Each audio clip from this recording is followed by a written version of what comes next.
Welcome to Next in Tech, an S&P Global Market Intelligence podcast where the world of emerging tech lives. I'm your host, Eric Hanselman, Chief Analyst for Technology, Media, and Telecom at S&P Global Market Intelligence. And today we are going to be discussing all things Super Bowl. It is on the horizon. And I've got guests, Justin Nielson and Scott Robson, analysts with the team, to discuss all of the different facets of it. Welcome to you both. Thanks for having us. Well, great to have you on. And we've been talking mega sporting events. We're just clear of the World Cup.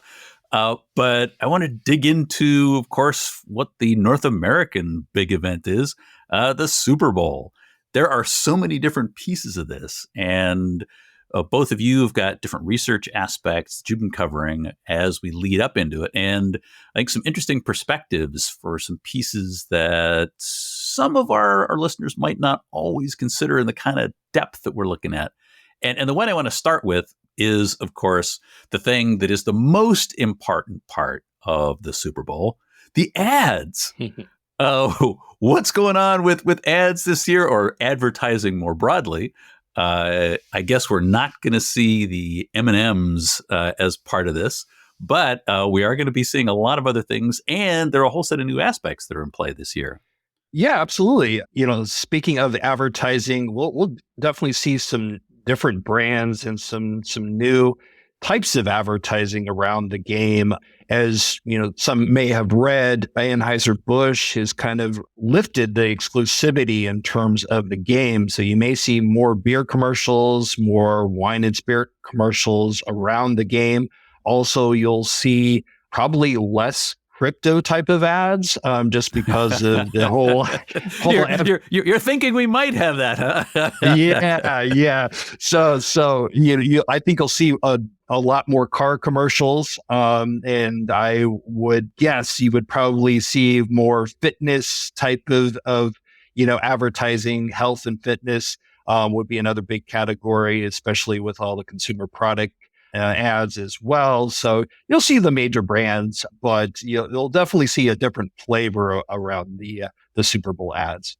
Well, it's interesting to look at the AB InBev, Anheuser-Busch by another name, exclusivity unlock. This is something where there were so many different aspects of beer sponsorship that were taking place, or that impacted what we actually saw, what was actually taking place in the venue. That really opens a pretty wide door compared to what we've typically seen. And I guess we've got Molson Coors, Heineken, a number of different ads, and I will go for the pun there, a number of different ads on tap. Yeah, absolutely. And you'll see, kind of differences in how they advertise around the game. So there's going to be a lot more on social media, kind of lending into the Super Bowl, live broadcast commercials. You'll definitely see more interactive types of advertising as well. So it'll be all encompassing around their brands. Yeah, so Justin mentioned Anheuser-Busch giving up its exclusivity in the beer category. It should be noted, however, that they still plan on running about 3.5 minutes worth of ads during the Super Bowl, which will be more than any other beer company during the game. So while they're giving up that exclusivity, they're definitely not shying away from pumping more ad dollars into the big event. One interesting aspect also to pick up on there is that Heineken is going to be advertising its non-alcoholic beer, which goes along with some of the more health and fitness aspects that we're seeing in this year's Super Bowl. Oh, interesting. So there will be Bud, but maybe a little less alcohol from some of the other vendors. Absolutely. So there are a bunch of other aspects of the Super Bowl that are in play. And I guess in terms of the play part, gaming is certainly going to be something that around which there's been a fair amount of change. There's now more legalized sports betting that exists in more places in the country. What do you think the impacts are going to be there? Yeah, I mean, it's an interesting question that you raise, because it's going to be happening in a state that has legalized sports gaming in Arizona. So you'll definitely see a lot of advertisements around, the different fantasy sports, DraftKings and others. as well as, some of the gaming that's going to be happening around the casinos and everything next to the Super Bowl location. So I would say it's going to be a big influence around the games. I mean, if you do have the San Francisco 49ers, unfortunately, the Californians can't bet on the game because that measure did not get voted in the last election. But you will see in other areas definitely, gaming around the Super Bowl. Yes. So now we have more than 30 states and also Washington, D.C. that have allowed sports gambling. And what we've seen across those different states is that NFL is by far the most popular sport for U.S. bettors. As a result, some of these companies like FanDuel are going to be stepping in with some interesting ad formats. They're going to be running a live ad featuring former NFL star Rob Gronkowski, in which bettors can place wagers on whether or not he makes a field goal during the ad. Now, with the pullback in the different crypto advertisers, it's interesting there because there seems to be a lot of crossover between the target demographics of those willing to bet on sports as well as those willing to invest in cryptocurrencies. So as the crypto ads kind of slow, we expect to see more increased spend from the sports gaming companies. Oh, that's an interesting angle, huh? The fact that there's correlation, I guess that shouldn't be a big surprise if you're willing to place a relatively risky bet, whether or not you happen to be placing it on sports or crypto. I guess there's some fluidity there in terms of where those funds actually happen to flow. But interesting that that's an aspect that's going to pan out that way. And especially to take on something like an actual live event alongside the Super Bowl as well. Yes, hopefully all the technical aspects work out for FanDuel. As with any Super Bowl, I think there are a lot of fingers crossed from the technical side. But thinking about the technical side, there also is something interesting this year with respect to streaming. Things are a little different this year, right?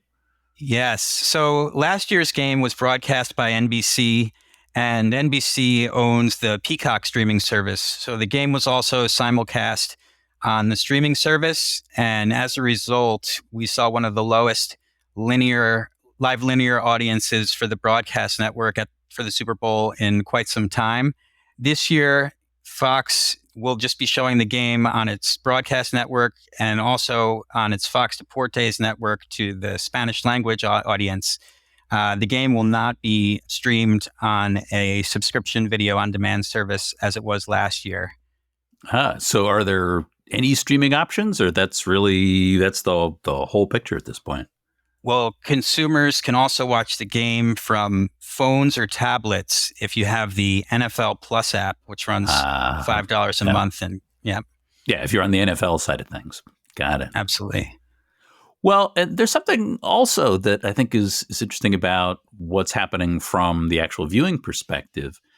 There's a technology piece that's coming into play as we look at the next generation of over-the-air technologies that are there. There's a new digital viewing format that's going to be available, and it sounds like maybe from the linear perspective, that has the potential to drive additional engagement with higher resolution, better pictures. Sounds like there's a whole set of pieces that are in play there as well. Yeah, absolutely, Eric. And it's really interesting because Fox has a duopoly in the Phoenix market. So they have the Fox owned and operated station and also the My Network affiliate. So both of those stations have next gen TV or ATSC 3.0 signals. And the Phoenix market has actually been kind of the model market for next gen TV in terms of its launch. It's been kind of experimenting with different deliveries of different channels and different audio options, as well as interactivity within the broadcast. So the difference between kind of the legacy broadcast signal and the new next gen TV signal is the new next gen TV signal is IP based.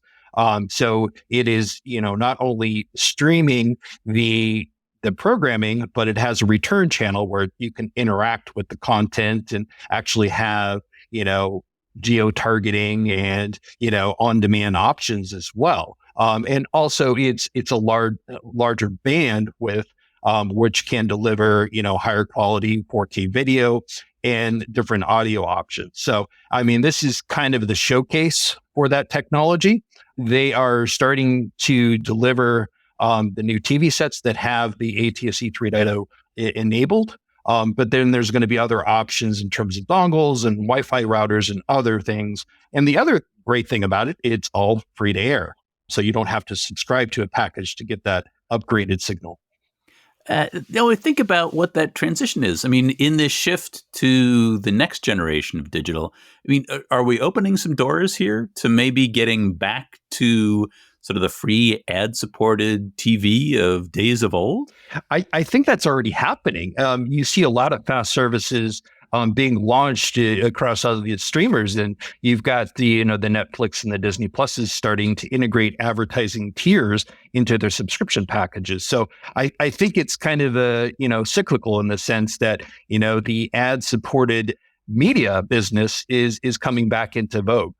Well, we don't need rabbit ear antennas, but that whole idea of shifting away from, one more piece that's shifting away from the corded delivery of media and streaming is one more aspect of some of those shifts in the market. Absolutely. So when we think about other pieces of the game, what are things that our listeners should be aware of? What should they be looking out for in terms of some of the bigger impacts that are happening at the Super Bowl this year? I think it really has an impact in terms of the local market. So, there's a lot of kind of lead up in the Phoenix metro market in terms of events around the game. Like I said, the Fox owned and operated stations are going to be broadcasting, local news and events around the game. So you'll see an economic kind of uplift in those markets that are catering to the Super Bowl. You'll also see some uptick. It's kind of interesting in the NFC Championship game. You have San Francisco and Philadelphia, both markets that also are Fox owned and operated markets. So you'll have some synergies in the aspect of kind of leading into the Super Bowl and looking at the different advertising as well as programming options that they will have because it's all within one company. We've talked a bit about what's happening with sports rights and some of the aspects on earlier episodes of the podcast. It's interesting watching this evolve, and especially with an event the size of the Super Bowl, that really tends to move markets pretty significantly. Yeah, and then you're looking at it from the broadcast advertising marketplace. They had a pretty good year in 2022 because of the midterm elections. And usually, typically, in a non-political year, you'll see a decline in advertising revenue as that political money dissipates. But, the Super Bowl is kind of that tentpole type of event where you've got, the broadcast stations really put their best foot forward in terms of advertising and really leveraging the game in terms of their audience. Interesting. So I guess what we're looking for is something that potentially can give that advertising revenue a bump. Certainly a lot of different aspects to the sports gaming pieces. Any other aspects that we should keep our eyes on?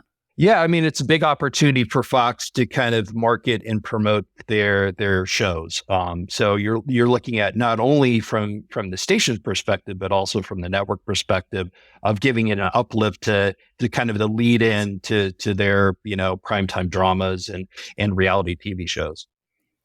So multiple channels that potentially they can get some traction on in terms of how they're promoting content, what they're actually looking towards in terms of how they actually start to push some of this stuff forward. Absolutely. Interesting. Yeah. And other pieces that we should be looking for in terms of what we're covering from the research side, we've been looking at a lot of these different markets from the research perspectives. Are there things that our listeners should be thinking about and some of our clients when they start looking to be able to get deeper perspectives in terms of a number of the things we've been talking about? Yes, I think absolutely. In terms of the advertising revenue piece, the estimates are rolling in now that the cost of a 30-second spot is going to be about $7 million, which is up from about $6.2 million last year. And the price of that 30-second spot has continued to grow over the course of the past decade, while viewership has kind of plateaued. I think in the years to come here, we're going to see that kind of level off if we assume that there's going to be about 100 million people watching the game, with advertisers paying about $7 million per ad. That nets out to a CPM, or cost per 1,000 viewers, of about $70. And that's about double the rate of what advertisers are paying for other premium NFL spots on shows like Monday Night Football. So eventually, as those CPMs continue to tick higher, we might see some pushback on these ballooning 30-second spots. Interesting. Is that something where the variety of delivery mechanisms has an impact on it? I was just thinking about the fact that there is just NFL for streaming on this. Is that something that has an impact on that? Yeah. So with last year's game being available, on Peacock and the NBC broadcast network, the audience did grow compared to 2021. However, it wasn't the largest audience we've ever seen for a Super Bowl or anything like that. It's kind of peaked at around 115 million, and we haven't seen that get as high. And that was in 2015. Oh, interesting. I guess the people are tuning in for the ads and maybe to go see Rihanna, but not in the kind of numbers that we've had historically. I guess I would have expected even greater viewership as we were running through the pandemic. But to your point, I guess it's kind of plateaued a bit. Yeah, I would add, though, Eric, that even though it's kind of plateaued, it's still a very large viewership compared to any other type of media show or anything on streaming services. So you look at it from the broadcast perspective, and each broadcast network gets the game every 4 years.